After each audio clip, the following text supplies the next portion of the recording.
लोकांनी निवडून दिलेल्या प्रतिनिधींना जर स्वतःच्या मतदारसंघातील प्रश्न सोडवण्यासाठी रस्त्यावर उतरावं लागत असेल तर हो, लोकांच्या प्रश्नांच्या सोडवणुकीसाठी मान पंचायत समितीच्या सदस्या गौरी दिलीप तुपे यांच्या नेतृत्वाखाली मान तालुक्यातील गोंदवली खुर्दमध्ये शुक्रवार तारीख 5 जून रोजी सकाळी 10 वाजता रास्ता रोको आंदोलन होणार आहे। माजी जिल्हा परिषद सदस्य दिलीप तुपे यांनी याबाबत माहिती दिली आहे।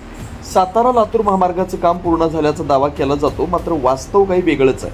अनेक ठिकाणी रस्त्यांची कामं अद्याप अपूर्ण आहेत। याशिवाय महामार्गाच्या दोन्ही बाजूनी काटेरी झुडपं आणि झाडांच्या फांद्या थेट रस्त्यावर आल्या, त्यामुळे वाहन चालकांच्या जीवाला धोका निर्माण झालाय। वारंवार अपघात घडत आहेत। विशेषतः रस्त्याच्या अपूर्ण कामामुळे धुळदेव आणि हिंगणी परिसरात वारंवार अपघात होत आहेत।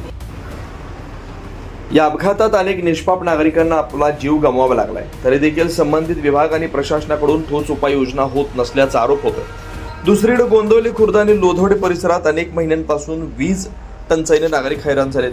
वीजेअभावी शेतकऱ्यांच्या पिकांना पाणी मिळत नाही, शेतीची कामं विस्कळीत झालीत। इतकंच नव्हे तर वीजेअभावी पिण्याच्या पाण्याचा गंभीर प्रश्न निर्माण झाला।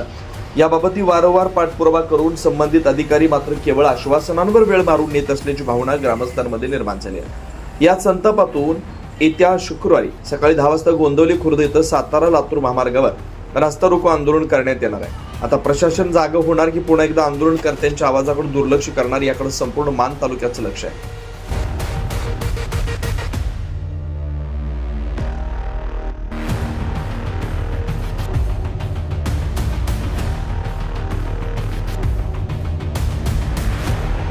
अशाच महत्त्वाच्या आणि नवनवीन बातम्या पाहण्यासाठी आमच्या माणदेशी आवाज चॅनलला सबस्क्राईब करा आणि हा व्हिडिओ जास्तीत जास्त शेअर करा।